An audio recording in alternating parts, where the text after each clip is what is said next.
Sarah. Hi, Ailbhe. Hi, Georgina. Hey, Aoife. Aoife.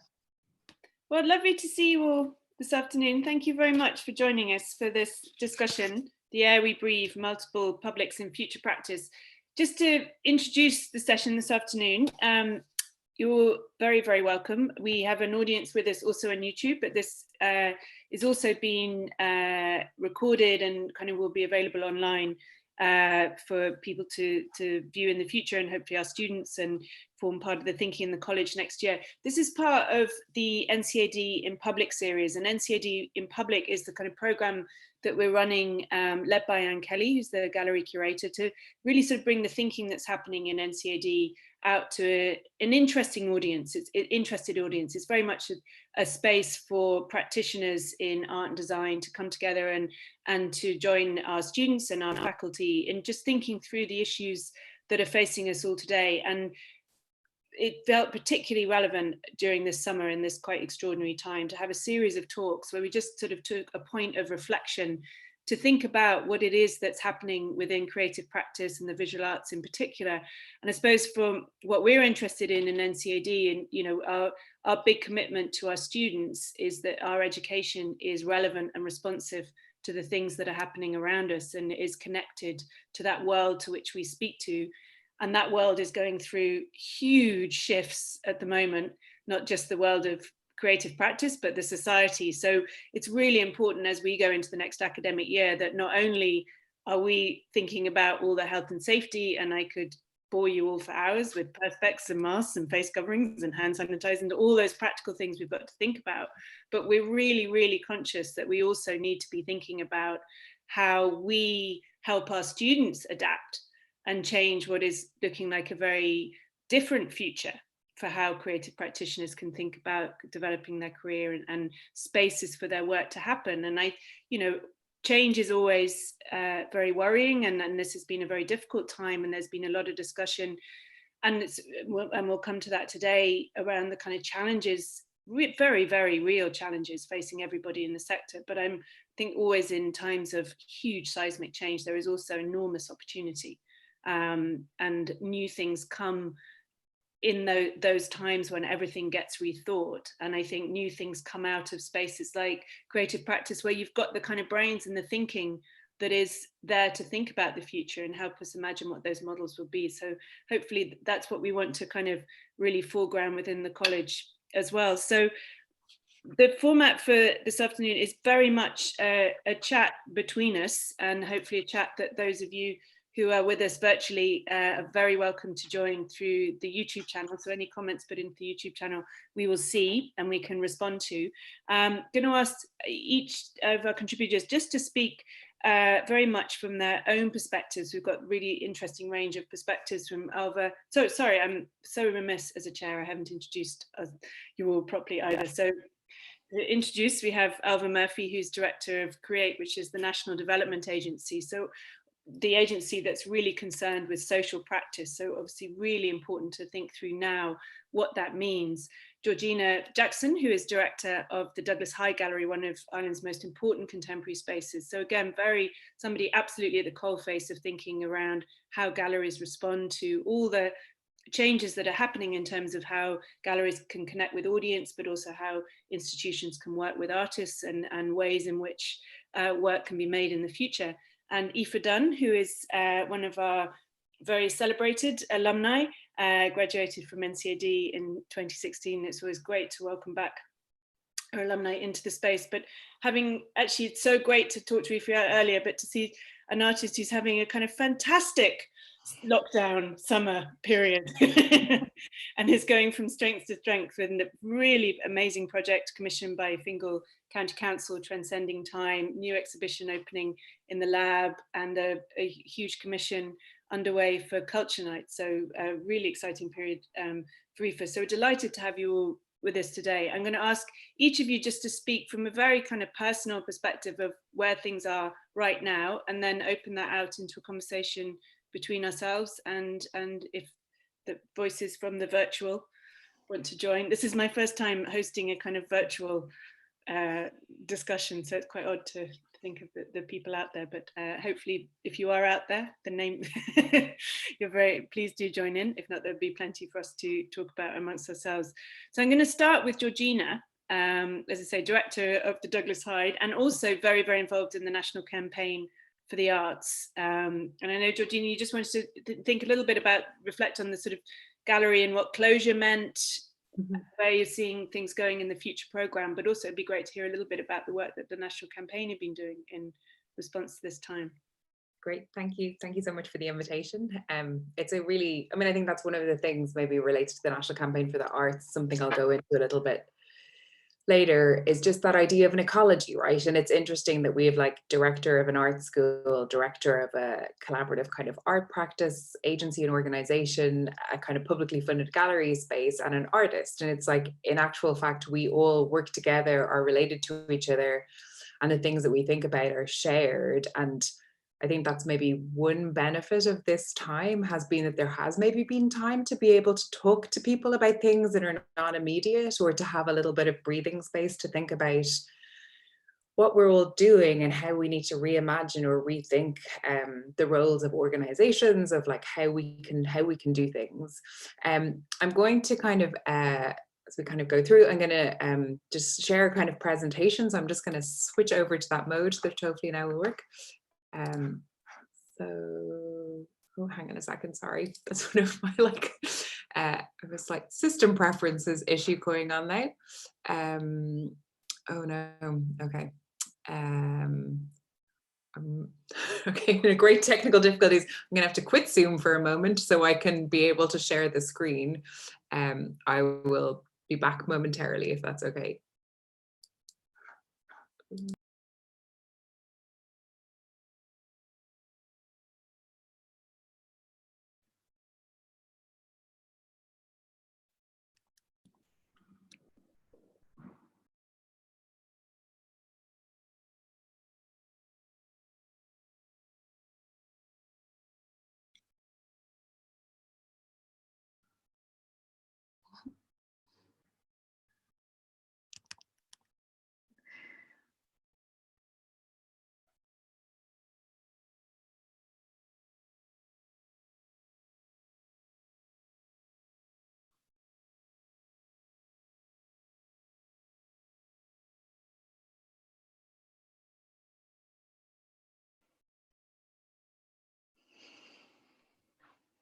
Technology is an unpredictable forum at the best of times, but clearly it's very difficult to figure out. Here we go. Georgina, there you are. Everyone's back. Sorry about that. Now, hopefully this will not be an issue.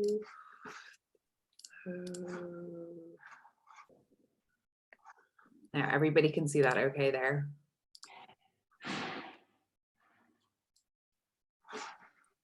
Okay. So yeah, I was just going to talk through, I suppose from the practice of kind of what happens when all of a sudden you're faced to close an exhibition. And the exhibition that we had running in March was this exhibition by Gabrielle Curie, which presents a new kind of site-specific installation that recast the gallery.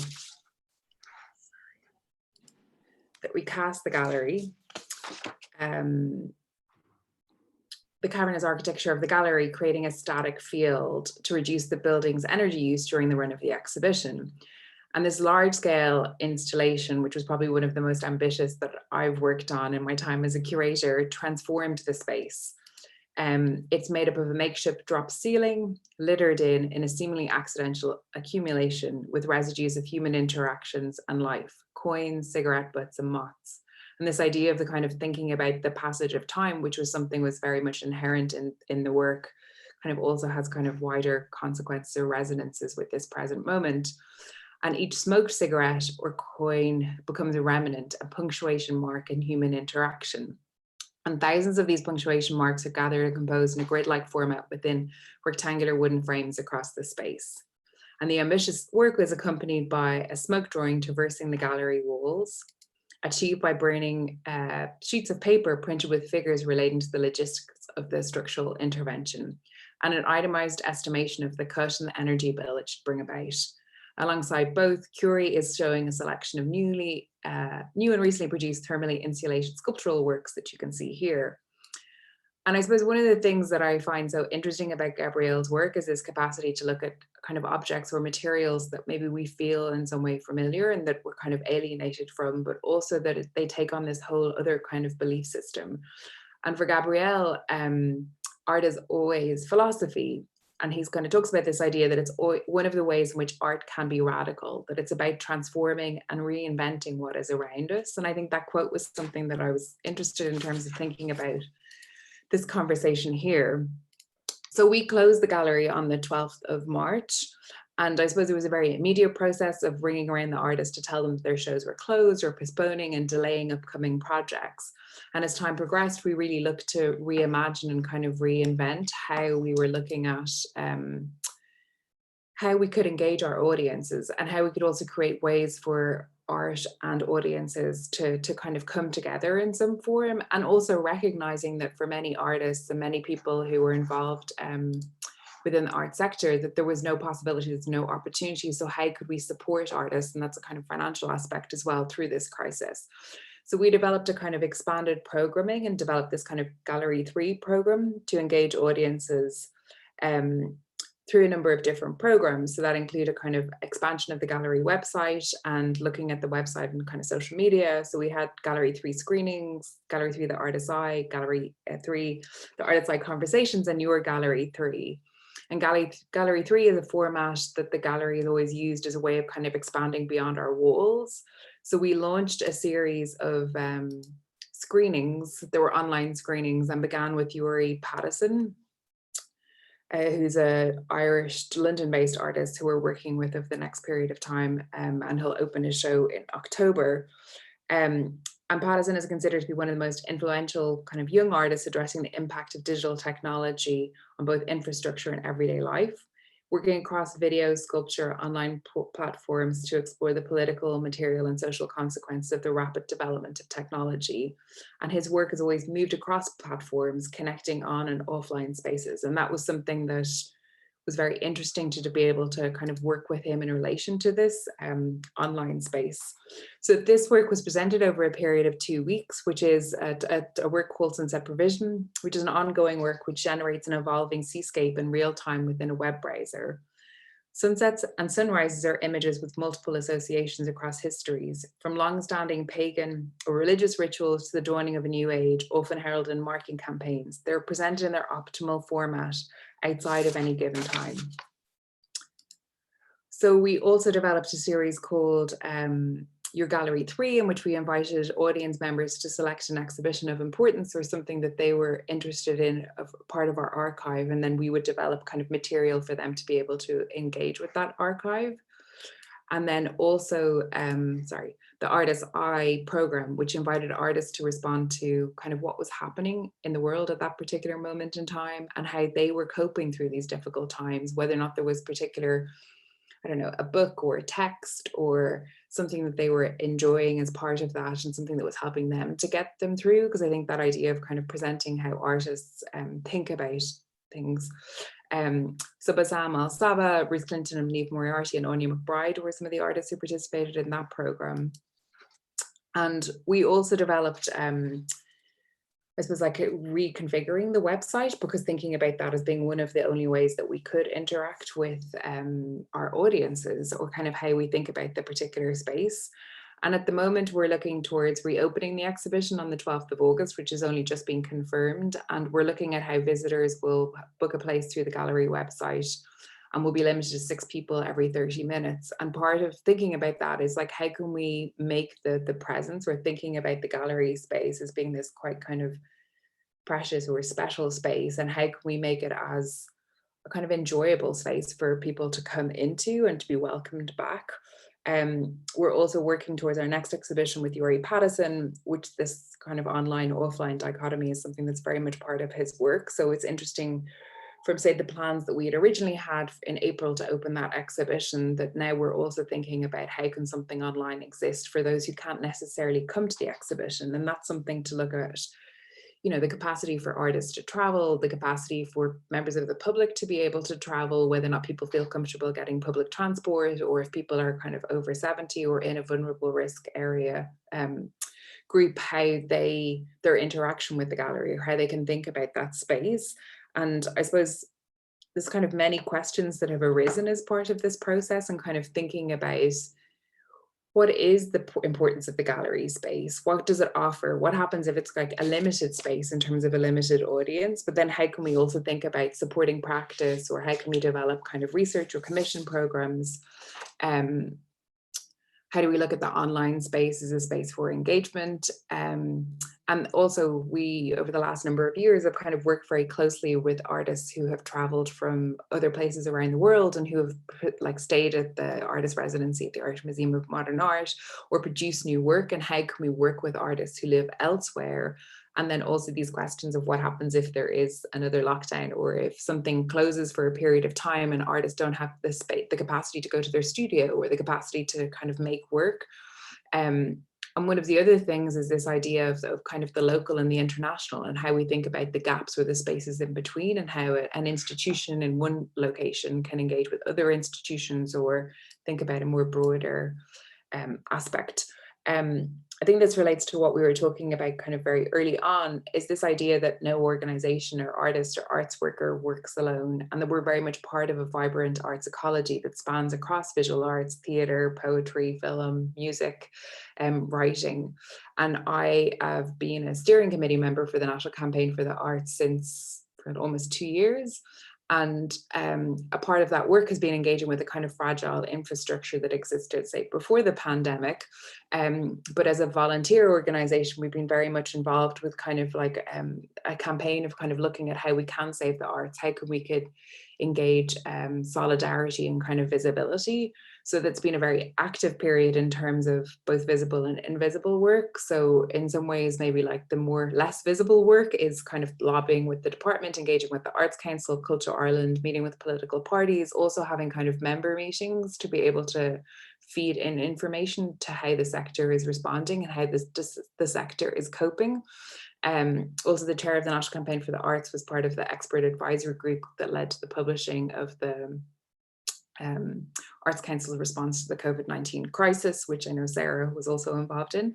And how can a sector kind of more broadly create a kind of bigger visibility and a louder voice? And another big element of this, which is something that you may have seen across a number of different locations across Ireland, is this kind of broader Hearts and Minds campaign, and thinking about how we can kind of put arts on national agenda and make it something that's really front and center, and something that, you know, many places, many galleries, many art centres, many theatres were kind of the very first to close, and maybe entirely the last to be able to open again. And how do we think about kind of engaging with this time? One of the things that we're looking at the moment is also the pandemic unemployment payment, and kind of the issues around the pandemic unemployment payment. This is just a section from the Arts Council report, but it just talks about that at that point 117,000 events will have been cancelled in 2020, 4.4 million attendance at events will now not happen, 120,000 Arts Council organisations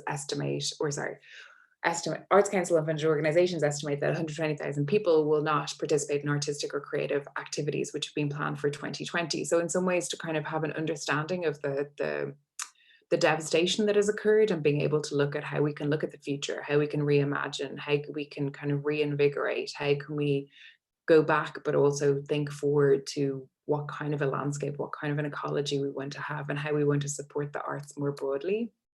So there's also been things like ads in the Irish Times, as well as this now kind of ongoing campaign. And for anybody who's watching, they can join the NCFA mailing list by signing up at ncfa.ie, how you can help. And I think that is it. I'm just going to a very fast kind of overview. I hope that helps. Oh. Sarah, I think you're muted. Muted, Sarah.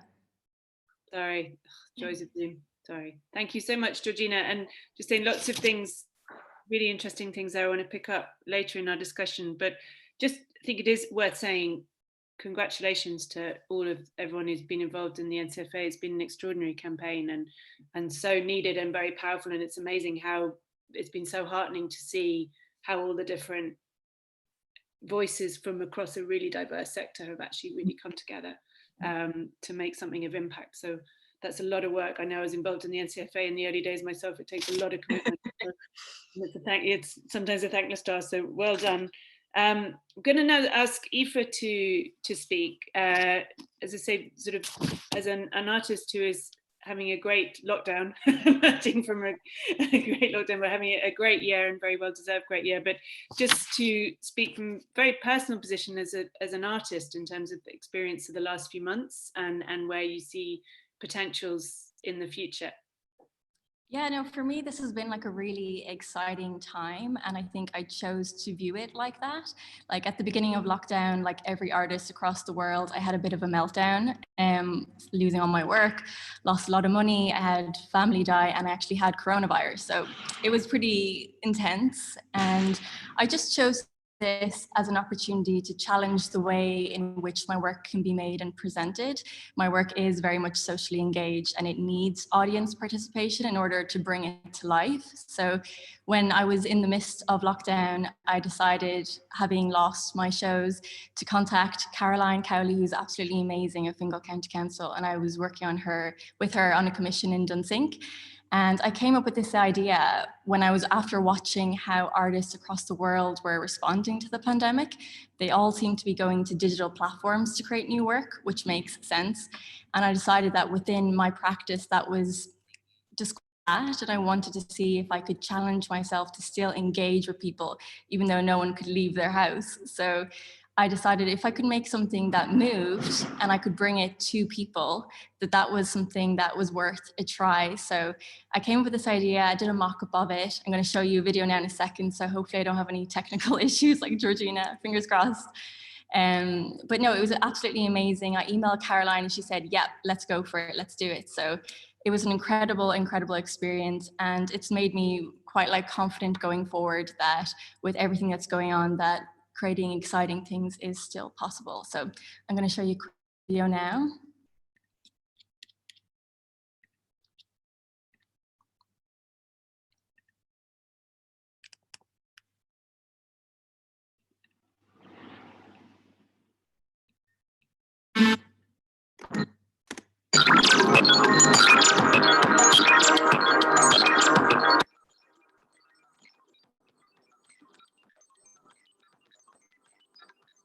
It's not coming up on the screen, Aoife. Sorry. Too confident there, so I'm having the same issues. Let me see.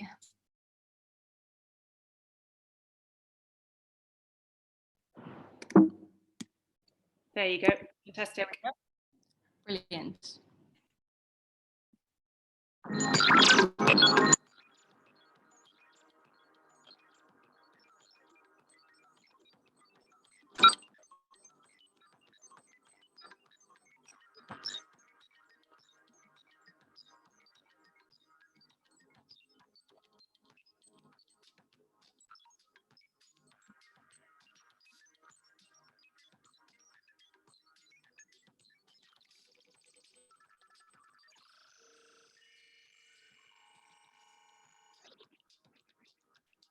So that was just a brief little video from the nighttime shoot.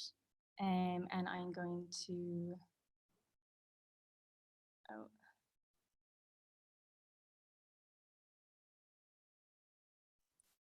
okay, back. Sorry, confusing, isn't it, doing all that tech stuff? But no, Transcending Time was really exciting for me because I work predominantly with screens, with digital material, and if I could get it to move and visit people's homes, that was really exciting. So with Fingal County Council, we visited over like 500 homes. It was incredible to see everyone's response to that. And yeah, it was just like a really exciting and confidence boosting project. So right now I'm currently in the Hyde Gallery and I have a show opening on the 10th of August, which is really exciting. And it's a one-person experience. So it was actually always meant to be a one-person experience. So it fits perfectly with this at the minute, but it's an acoustic creation of space. So I was using distorted audio and found audio and voice clips, and then I made the visual aspect of it in response to the sound. So I think I'm just trying to continue making work that is exciting for me and still accessible to people, and just a more innovative way of getting people to experience work in person rather than relying heavily on like digital technology. So, and I'm also doing a commission with Culture Night, which is on the September the 18th, which will be my biggest work yet. And that's also a social distancing show. So I'm optimistic about how things are going to unfold in the future. Our job as artists is to basically deconstruct and reconstruct reality. So it's exciting that we get to reimagine how things are going to shape going forward. And yeah, like overall, I'm very optimistic about how things are going to unfold. Brilliant, thanks, Aoife. I might just ask you one question, if that's right, just at the end. It's really interesting, as you said, your work was already confidently in the digital space, which is the space that a lot of artists have had to kind of grapple with or move into, and as seen as at one point the only real potential. But you seem to be kind of approaching that, but very much from a position of taking it away from the computer, and a kind of that sort of the experience that we're having now of experienced digital art in a very kind of contained way on your laptop, and making it into something much more expanded. Is that a very deliberate strategy in your work? I think the digital element of my work has always been there, but it's never like I would never just produce a video without sound, without a constructed space. So, and with lockdown, I felt like we were all, in our rooms, in our homes with just our phone and screen. So I think for me, it just seemed more interesting to see if I could still reach people, but within a safe distance. And with Transcending Time, people kind of called and then the screen came to them. Yeah, so you could go on the website, which is transcendingtime.ie, and you entered your address, and then it came to your home within a certain time period. And did you get did people respond to that Yeah, it was absolutely amazing, like with the amount of photos we got. And I think for me, I just wanted to create like a colorful surprise, because our days were so mundane. It was like we were living the same day on repeat. So I thought having something that like came to your home, which was just really like out of this world, would, for maybe some, just inspire them a little bit. Do you travel with it, or just the van? No, just the van. I wish. I can't drive, not yet. Maybe it'd been a very thanks very much, Aoife. I mean, so there are lots of things we'll come back to in the discussion. That's, I think, a really good point to bring in Ailbhe, who, as director, as I say, of CREATE, which is the national agency engaged with collaborative art. So Ailbhe, you've been thinking a lot about what social practice can mean now, and what you as the agency charged with supporting that need to do to help kind of respond to the changing context. Yes, absolutely. And thanks very much, Sarah, to yourself and Anne, for the invitation to be part of today's, and we're delighted to be partnering on the event. Absolutely, it's the most pressing question for CREATE, obviously, was, what does social practice look like at a time of physical distancing, and also a time for an ever greater need for solidarity. I mean, CREATE is a resource organisation for artists that work in social and community contexts. And we develop our work really through initiating cross-sectoral partnerships nationally and internationally that support artists and communities to co-create work of depth and ambition and excellence. And these partnerships also include a long-standing partnership with the National College of Art and Design in the context of, giving undergraduate fine art students the opportunity to explore collaborative practice as part of one of the modules. And more laterally, this has been through the Studio Plus program. So obviously, as I say, when COVID-19 hit, it was a really pressing question for us. And it seemed to us that reflection was really important. Analysis, processes of sense making, if you like, were a priority and needed to be created and supported. A time to think through our way through. And of course, artists are really very good at that. And so how could we create the conditions for that to be supported in the immediate term? So some practical examples. We manage the Artists and Community Scheme for the Arts Council of Ireland. And this is a fund that allows artists and communities of interest and place to develop projects together. So together with the arts participation team, we repointed, if you like, that first round of awards in April to concentrate only on research and development. Because we understood that sort of project realization in that immediate phase was really very challenging for anyone to be considering. And we also increased the amounts of the awards to facilitate those processes of reflection. And similarly, we're leading the Creative Places, the Arts Council's pilot Creative Places programme in Tuam, which is in the west of Ireland. And the first bursaries we advertised there were specifically for artists whose practice had been interrupted or disrupted by the COVID-19 and the pandemic. And so both of these awards were really recognizing, I guess, the challenge that posed to artists about continuing collaborative practice in at this time of physical distancing, and indeed urgent demands on community development organizations and civil society partners with whom a lot of these artists work, whose own attention obviously had to focus on immediate service provision. So the opportunity to take time to recalibrate work was really, we felt, very important to activate and make available for artists. And we also sought to amplify the means of creative and social solidarity between artists and communities, initiating a Conversation for Change series with leading practitioners, thinkers and activists, because those opportunities to reflect together and think our way through, if you like, were really important. So they included Glenn Loughlin, or indeed artist educator Fiona Whelan, who you know well, who's part of the NCAD staff, artist Megs Morley, artist-based educator in New York, Gregory Charette, among others. And like many others, like Georgina is describing exactly, of course, things moved online because they had to. And we had to host some of our workshops online for the first time ever. An example would be Sustaining the Self with Marie Brett, which was designed very specifically around self-care for those working in the arts and health sector, particularly in the context of that seismic shift that happened in relation to working conditions for anybody working in healthcare in particular. But beyond our own particular response, it's also been really important for us to be part of other initiatives. I think Georgina alluded to it, and I think it's this notion of interdependency is really something I want to reflect on. So what were other organizations doing and how could we be a part of it? And I suppose I'm going to frame that around maybe three different typologies. And the first one I would identify would be modes of cooperation. So for one example of that is an initiative, an syndicate blog entitled Beyond the Now. And this is an initiative we were invited to join, which involves Counterpoints Arts in the UK, Co-Culture in Berlin, Etihijat in Beirut, the Plymouth School of Art, Open University and Tate Exchange in the UK. And really it's an opportunity for this group of diverse partners to pool resources, our networks, to examine different disciplines, to be cooperating with each other to create a partnership space. And indeed, really it's to invite contributions from artists, activists, thinkers, practitioners from multiple fields to reflect on the impact of the pandemic in the context of socially engaged practice. The second example is modes of solidarity. And I'd like to just maybe highlight Co-Culture, who I've mentioned already, a Berlin-based non-profit organization founded by artist and cultural activist Khaled Barakeh. And Co-Culture has launched an artistic campaign entitled Through Solidarity We Survive. And this is really an initiative that's aimed at raising awareness of the social, political, cultural effects that the COVID-19 pandemic is having on communities.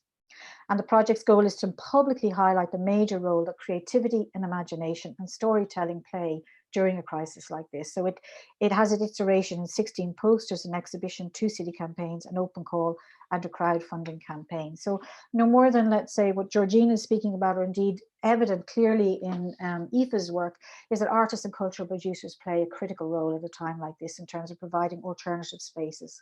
And the third mode would be modes of inquiry. And here I'm referring specifically to Concomitantes, an arts organization in Spain. And it was established very specifically to help groups of citizens to commission the work of art that they consider essential for their context. So quite a radical new way of commissioning work. And in April, they initiated what they call a questionnaire for the future, which I think is interesting in terms of resonance in relation to the title of this talk. And this was an exercise in collective self-reflection, taking this impasse, if you like, as an opportunity to throw light on possible futures. And the questionnaire invited citizens from all walks of life, not just the arts, to reflect on the future of the common and the public in a post-COVID-19 era. And close to 500 people took part, both from Spain, Germany, but across different dozen other countries, and mainly from Europe. And what's happening now with this research, working under the working title Mutations in Public Space, is to yield a sort of polyphonic reflection through a podcast publication on the value of the commons and of public space in time of collective crisis. So just coming, I suppose, to some closing comments, this question of the value of public space becomes particularly pertinent, I think, in the context of how we navigate public space in these times. So for the final few minutes, I'd like to just maybe zoom away from specific examples and details to consider more conceptual, ethical, and spatial issues at stake. And I'd like to refer in particular to an article and a presentation very recently. In his eFlux article of March 31st, entitled Beyond the Breakdown, 3 Meditations on a Possible Aftermath, Franco Biffo Berardi talks about the shift from industrial production to info work, the shift from what he calls conjunction to connection. And what he means by conjunction is bodies in proximity to each other in the space of work, a point in labor where bodies encounter each other in a space of work. And he's writing very specifically. I'm keeping my eye on time now, it won't be too long. In a pandemic, conjunction is forbidden. Stay home, don't visit friends, keep your distance, don't touch anybody. An enormous expansion of time spent online is underway. Unavoidably, and all social relations, work, production, education have been displaced into this sphere that prohibits conjunction. Offline social exchange is no longer possible. And he's speculating on what's going to happen after all of these weeks and months of this.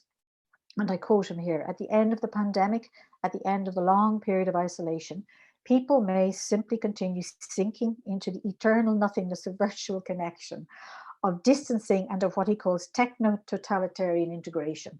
And this is possible, he says, even probable. However, he's looking beyond that probable to reflect that it may be that after months of constant online connectivity, people will come out of their houses and their apartments looking for conjunction.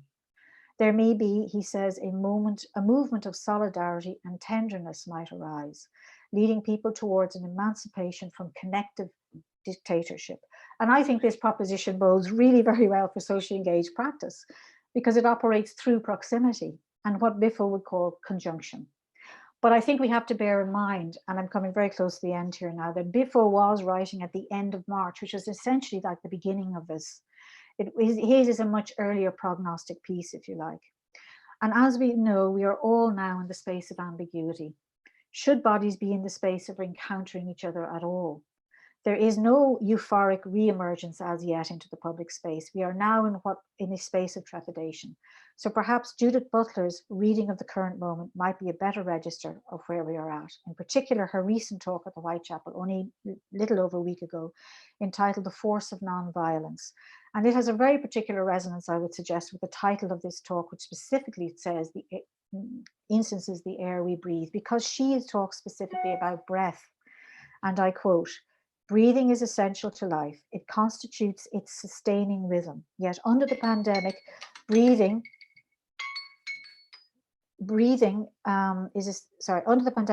in and breathing out produces the potential for harm, even death."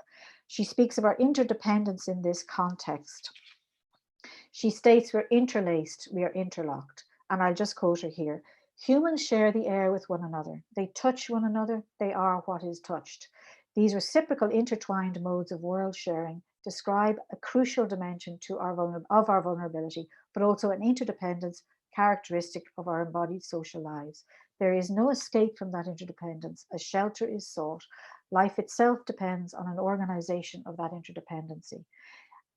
In Butler's analysis, the presumed opposition between physical or social distancing and social practice, I would say, is dissolved. It's dissolved through a reframing of what is happening in the new ethics of public space, which has produced an absolute necessity of recognizing interdependence over rampant individuality, to use her phrase. Put quite simply, our behaviors in social space, in public space, now have life and death consequences for all of us. And after 30 years of engagement as an artist in social practice, what I see here is that there has always been an enduring insistence on the social, the collective, and the very idea of interdependence, So in that sense, the pandemic has inscribed the ethics of interdependence globally, nationally, and locally. And I'll finish there. Thanks. I've got a lot to think about there. It would be great actually if you had links to both those references that Sure. we could share, because I think a lot of people would be really interested in just engaging with both in a deeper.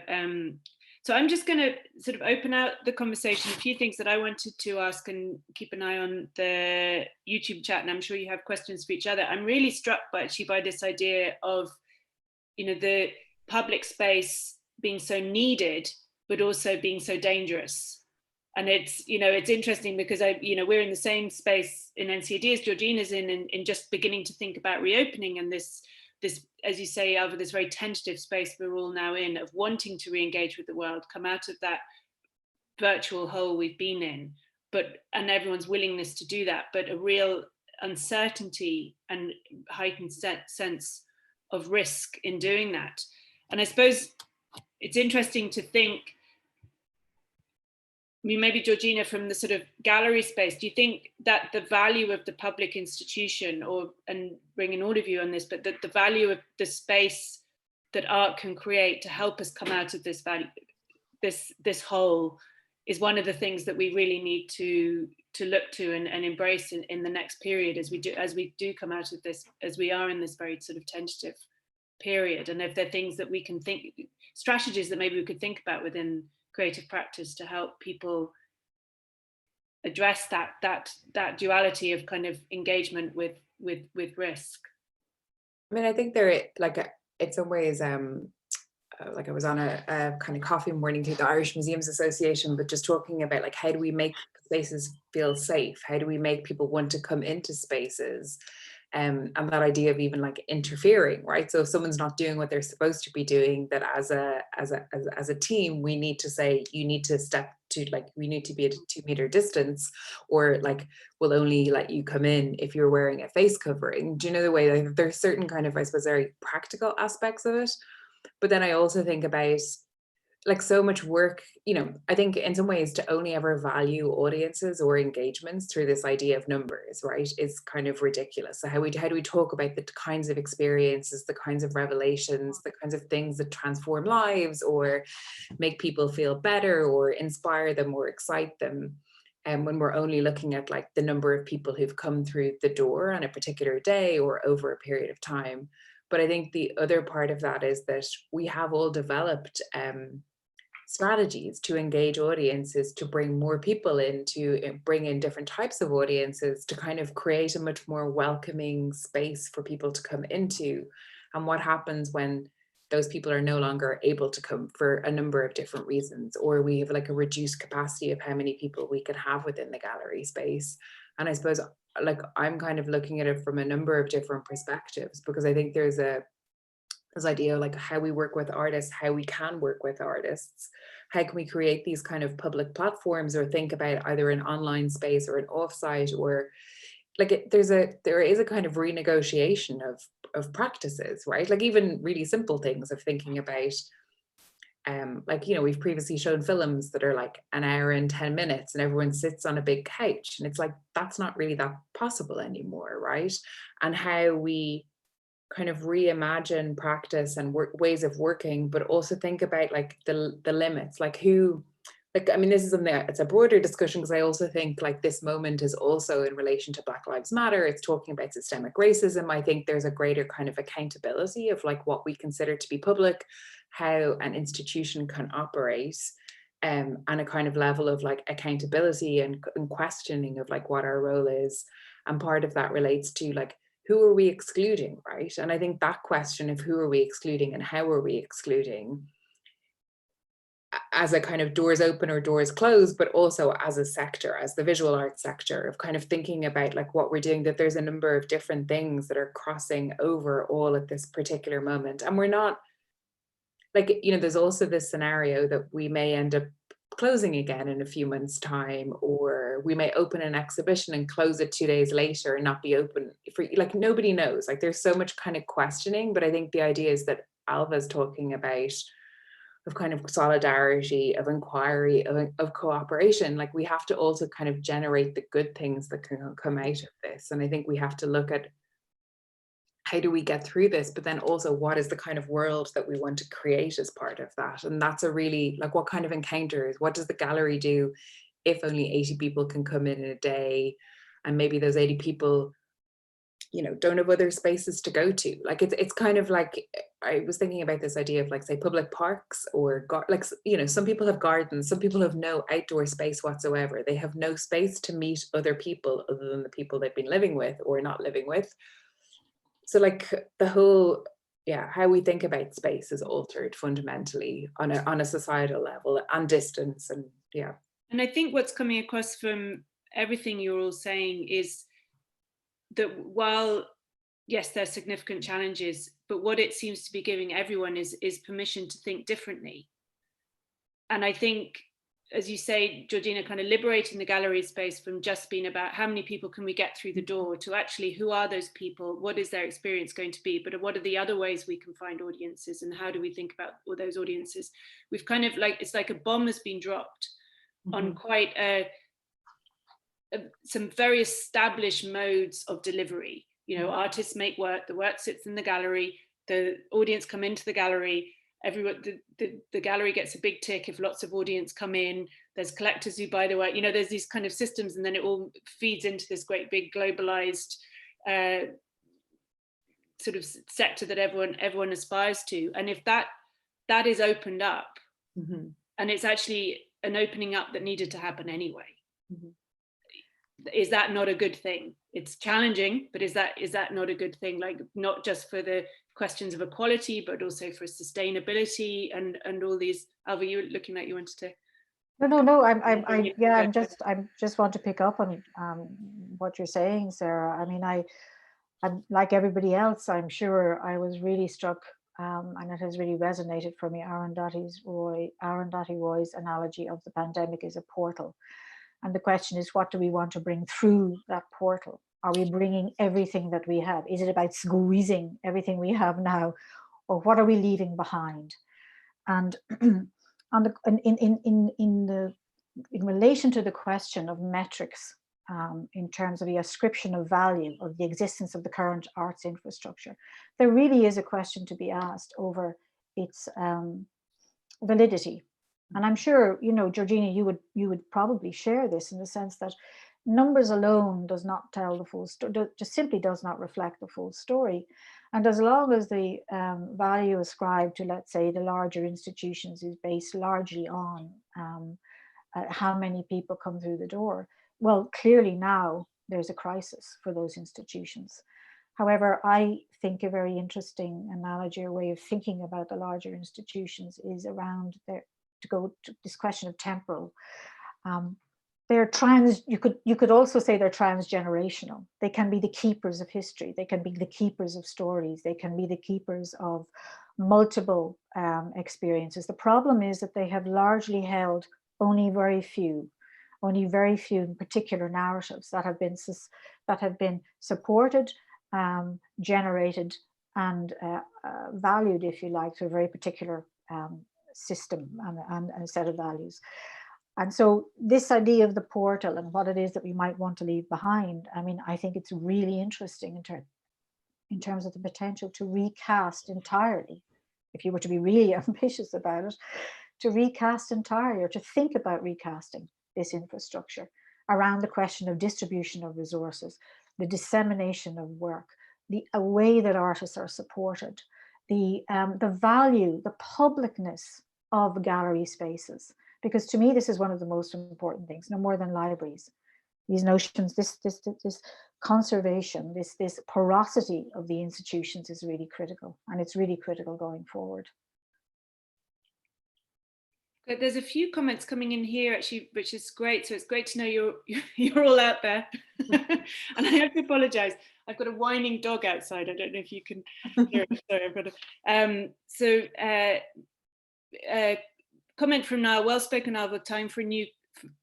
Time for as new cultural midwifery and all the simplicity and humility required to deliver Sheena Barrett. Hi, Sheena. It's also a huge opportunity to work together to grow audiences. I think that really speaks to a lot of what people have been talking about in terms of the collaboration. Comment from Tony Fegan. The question is always, who is the work for? I think, and yes, that's something we've referred to. And Patrick Feeney is saying, I'm wondering how we can navigate how to reach people who haven't been living their lockdown in the digital sphere, i.e. those without internet access. I think that's a very important point. And actually one of the things that became so evident to us within NCAD was just this huge inequality in this space. So we had some students we realized were trying to access learning on mobile phones and couldn't afford the data that they needed to do that. And the access to culture purely through the digital in many ways kind of underlines a lot of the divides that we know exist within cultural access. Kevin Afton just making a point. Hi, Kevin. Kevin, Sarah's point about the changes brought about by the COVID being overdue only is a good one, but surely the mediation of what's to come has to be shared beyond the gallery.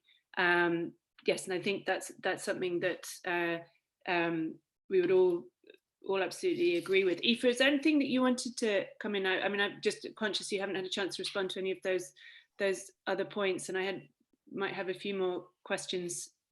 No, I think it all sounds absolutely amazing. I think in terms of being positive or optimistic about the situation, like I'm in no way undermining the severity of everything that's happening. I just think that it's an exciting time for creatives to get to rebuild the way in which they produce work. And I think that kind of goes with all your point in getting people into the gallery space or connecting with people who don't have the internet. Which is sort of what I was trying to do with Transcending Time, like a physical thing that comes to your home. So yeah, I think all those things we need to keep in mind. And yeah, like I see really exciting things happening in our creatives all over the country. So I think we're in for a good show coming soon. Ailbhe, I think that point of the portal and what we leave behind to me is really at the crux of it, and is a really interesting point, because I think as I say, I think there's a structure and there's a system that isn't going to be able to exist anymore, and there's losses in that, but there's huge gains in that. And I'm involved in a committee, the CMAM committee, which is the Council of International Museums of Modern Art, and amongst that board is a lot of directors of very, very large institutions who are seeing their model of international blockbuster shows, which depend entirely on large numbers to come through to justify them and also financially pay for them, but also this network of work and artists constantly traveling. And Georgina, you referenced that in terms of thinking about internationalization in your program.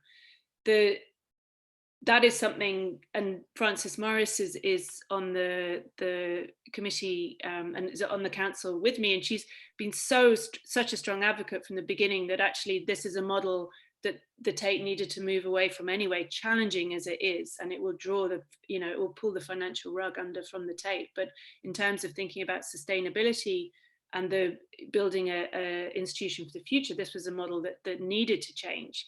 And I think that question of internationalization and the different ways in which it can happen is very, very interesting, because it's in the ways that we can think differently about audiences and the different platforms and the ways in which, Georgina, you've spoken, the Douglas Hyde, that through your program, you can now start to think about different ways of working with artists, again, permission to think differently, but different ways to think about artists, different ways to connect with your audiences.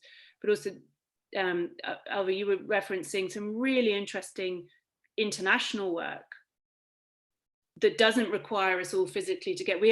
The art world was the worst for always assuming everyone had to get on a plane to sit in front of each other, or to be on a plane to make a work happen, or this idea of presentism and the kind of, that nothing could happen unless we were all together. I think we've all learned that there's a very different model of collaboration and cooperation. And I think there's huge potential in that.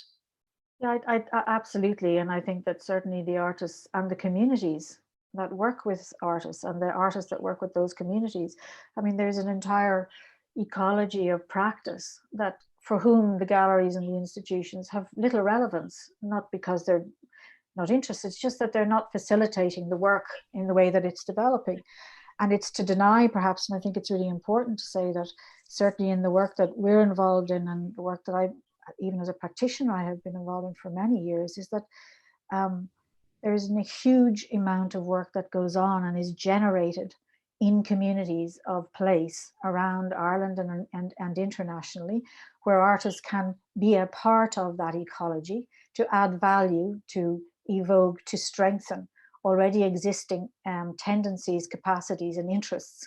And when that aligns itself with very sophisticated analysis in relation to socio-political, cultural issues at a local level, very, very interesting things start to happen. And I think that's always been a challenge for the galleries and the institutions to meet that, and meet that in a way that actually disintegrates something of the absolute sort of monumentalism of these institutions in order to meet practice on the ground. So this has been happening for a long time. Place-based practices, as we know, have been a large part of the ecology, certainly of collaborative and socially engaged practice. In the context of the pandemic, in those questions around socially engaged and what does it look like now in physical distancing, there was, like for everybody, a moment of very significant rupture. How can we move forward? How can we make this happen? Is it over? If an artist can't be in a community context, Aoife's work has clearly demonstrated that that's not the case. But if you think about some of the capacities within the field of social engaged and collaborative arts, and I speak of that particularly because it's my arena, if you like, a certain agility, a certain mobility, a certain capacity in relation to responding to particular social and political issues alongside and with others who have been dealing with particular issues for a long time. So I think that we could either say this is a very significant challenge to the field, or you could say this field has been in rehearsal for a moment like this. This is its time, this is its moment. Can it meet the challenge in a way that actually allows the distribution, the dissemination of capacities, analysis and ways of working that can actually point to ways forward and through a tremendous amount of uncertainty. But let's not forget, artists are really good at live in that space of uncertainty. The work of an artist, if you like, is to preserve the space of the unknown against what, and indeed, let's say, I would go further and say any developmental work, its job, if you like, is to hold the space of unknowing open, not in an irresponsible way, but as a form of inquiry. And what we face in the sort of broader social cultural sphere is an ever encroaching closing down of a sense of those possibilities. The technocratic frames that would make certain requirements, certain requests, certain demands that actually don't facilitate modes of inquiry, ways of working. And artists and community of interest and place have been very good at moving through those flows and systems because they've had to, because that is the essence of their work. So I agree. I think it's a very interesting time once we sort of recalibrated and we began to feel a certain renewed confidence, if you like, in the purpose, a sense of purpose around the practice. Now the question is how to support it. And I think that quite understandably and correctly, the National Campaign for the Arts has been focused on the artists, and the Arts Council have been focused on the artists. And this is also really important. However, to go back actually to Georgina's thing around the arts ecology, there's an ecology of artistic and cultural practice, which I feel we must acknowledge also includes community expertise and community sensibilities. And for communities of place or interest who have lost their contact with artists, that's a loss. And that exchange is a loss within the broader cultural sphere. It's only part of the story if we're preserving the institutions and certain obvious kind of forms of and modalities of production. The real challenge here is, can we move the entire thing forward? Can we recalibrate it? Can we reconstitute it? Can we make it the force for change that it can be? There's so many, and you know, actually artistic processes and people who work in the creative arts, their modus operandi is around notions of cooperation and collaboration, even if they don't self-identify as collaborative practitioners.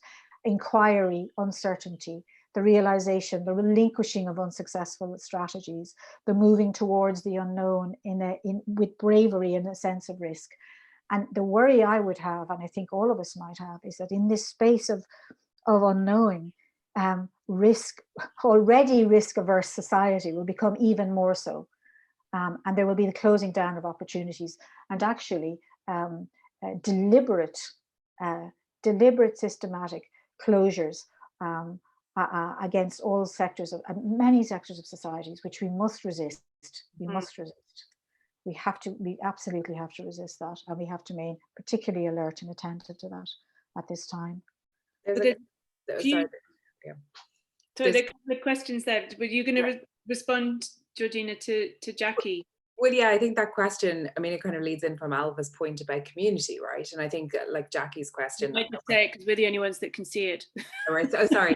I wonder about hi Jackie. I wonder about the gallery as a potential facilitator for communities of artists, perhaps alongside ideas of audiences. And I suppose this idea of the community of artists, or the community, right? And I think there is something that relates to Ailbhe's point about collaborative practices and communities, but like kind of how we come together, right? Like one of the things of how many artists will come together is for an opening of an exhibition, and there's this kind of showing up to be part of it, but also to display your support, and also to have these kind of conversations and kind of I think it is about kind of, it's about bringing people together. And I think particularly bringing artists together, or even artist talks that you have, or like events, you have people coming together. And I think this question of how we can be a community without necessarily physically coming together, because a lot of what's exciting about those moments aren't actually what's programmed, right? Like they're the kind of inconsequential, or the things that emerge out of little conversations, or the way that we can kind of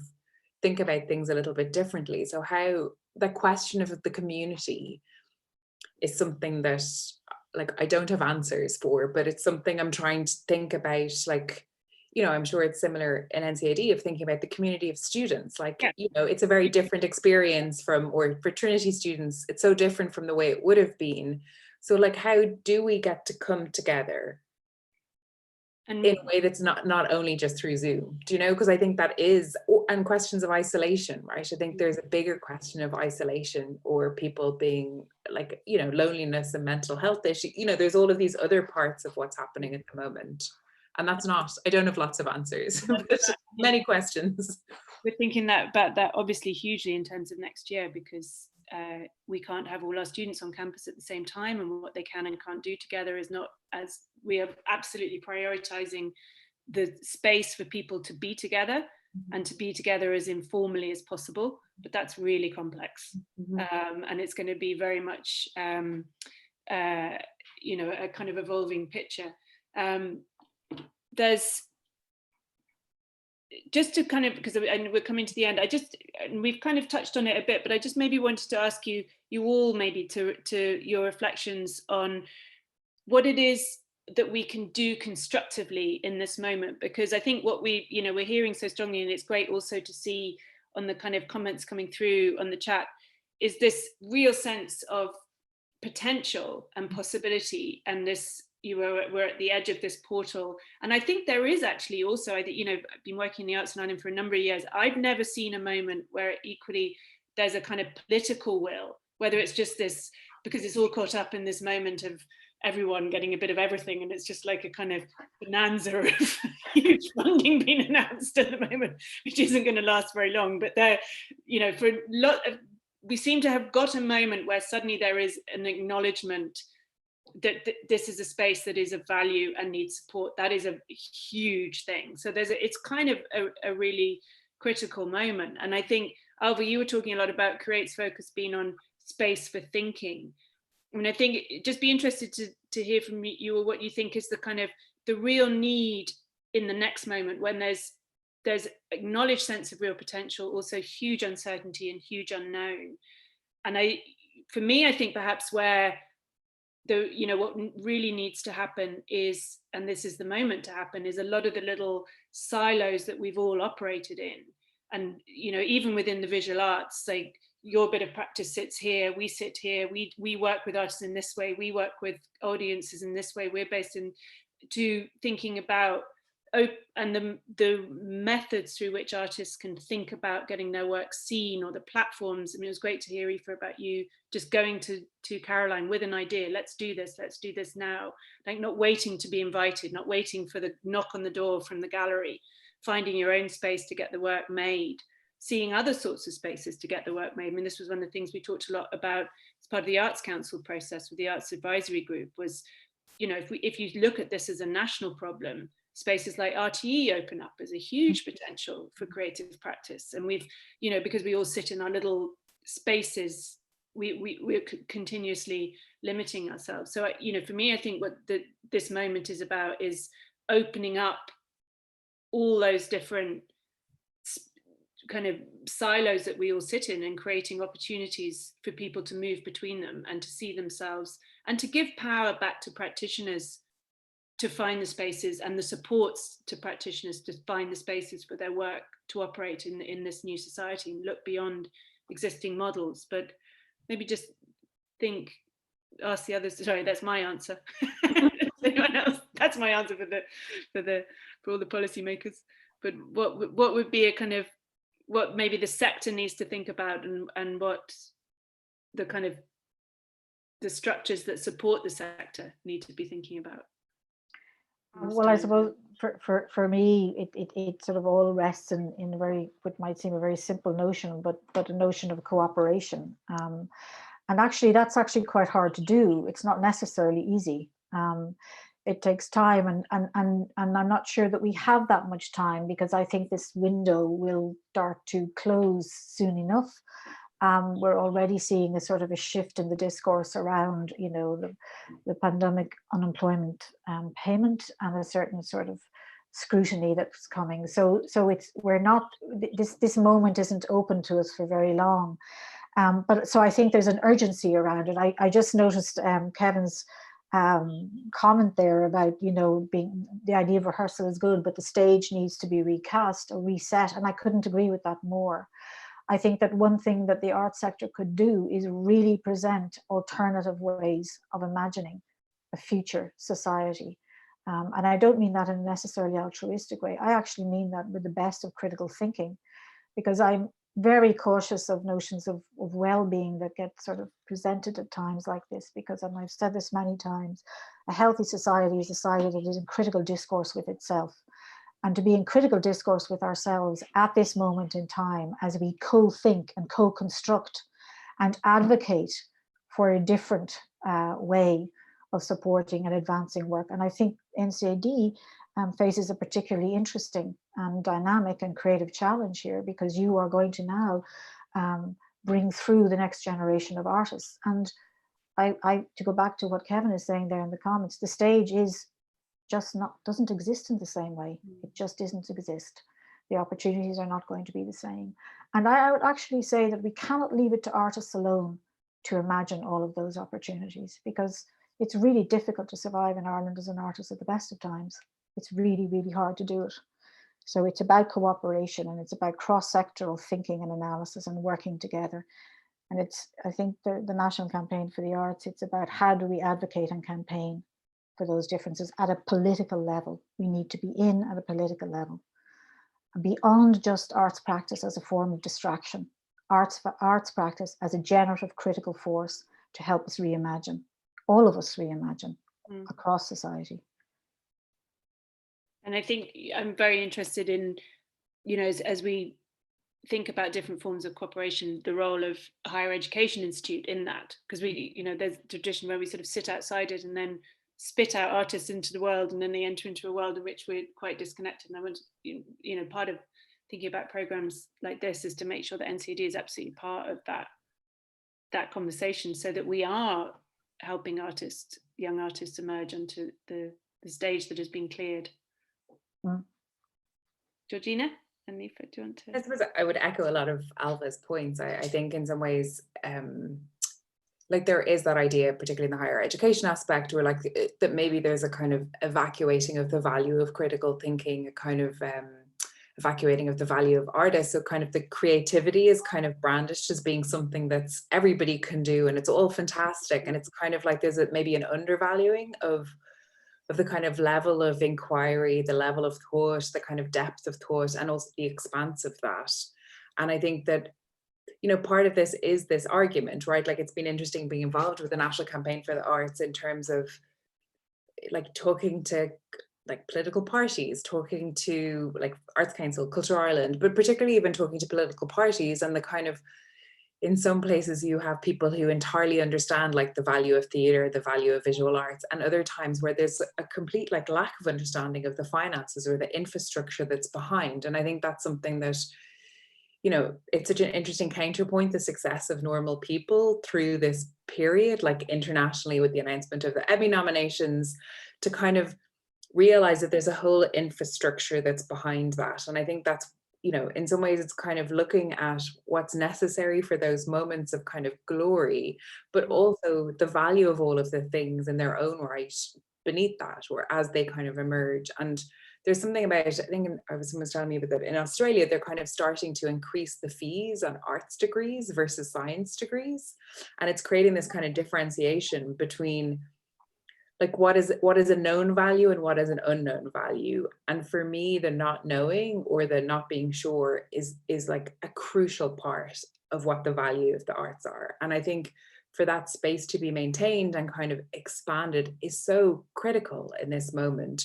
But we also need to look at how we talk about that, how we can kind of make the calls louder, to make it something, it's like a broader conception, you know, which has partly been this National Campaign for the Arts campaign, that it's kind of like the arts are the books you're reading, they're the films you're watching, they're the TV programs, they're the things that have made you laugh or cry, or the music, and like all of these different things as being part of the sector that we're working in, but they've kind of been divided and kind of separated out, you know. And how, I suppose, how we talk, how we engage, how we go beyond where we are right now.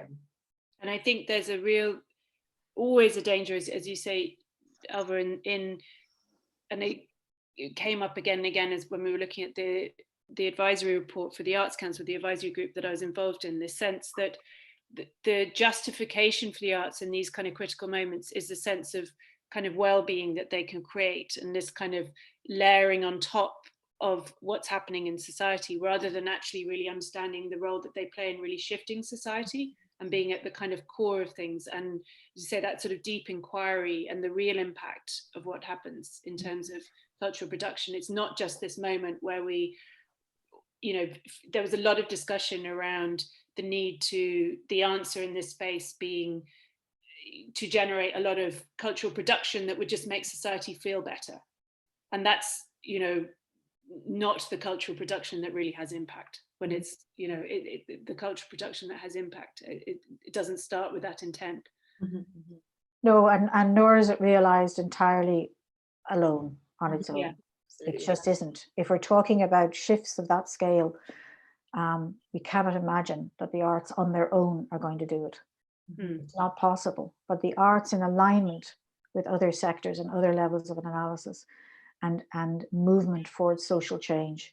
And that is not in any way to suggest dissolving the critical aesthetic capacities of art practice or anything. I've never worked in a community where they haven't demanded the best of the work, ever, where they haven't demanded the best of the work. But it will not do it on its own, I don't believe.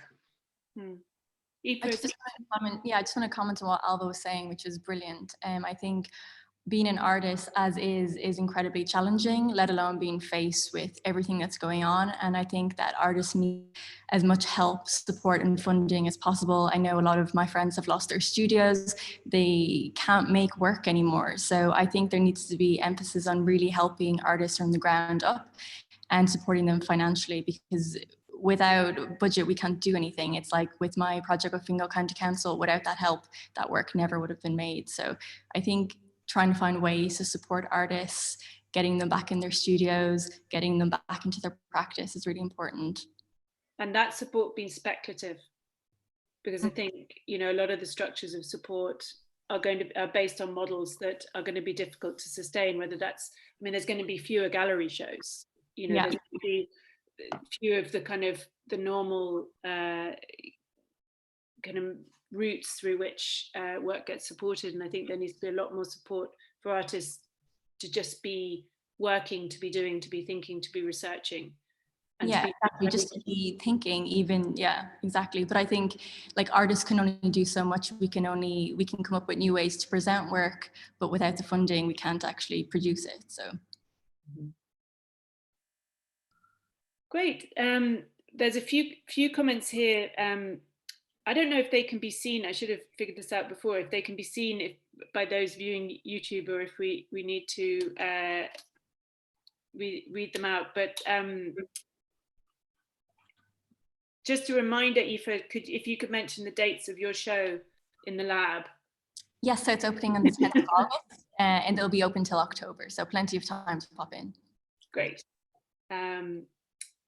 And I think many of the other comments have kind of been, we've addressed through the conversation, and I think they can be seen on the YouTube. We're over our hour, and talking of digital engagement, I think there's a limit to how long people can, trying to set a limit in NCAD of the length of time that people are on Zoom, because you can go a little bit mad. But thank you all so much, and thank you all for joining us virtually.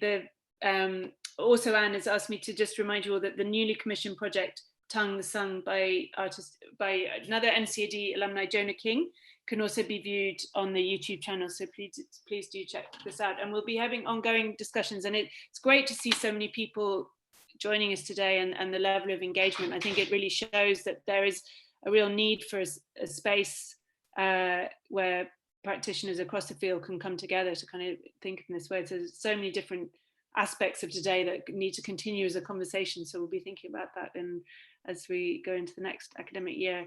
So thank you all very, very much. That was I really, really enjoyed it as chair. So thank you all very, very much. Thanks very much. Thank you. I'm going to deal with my whining dog, but have a lovely evening, and thank you everyone for joining us virtually.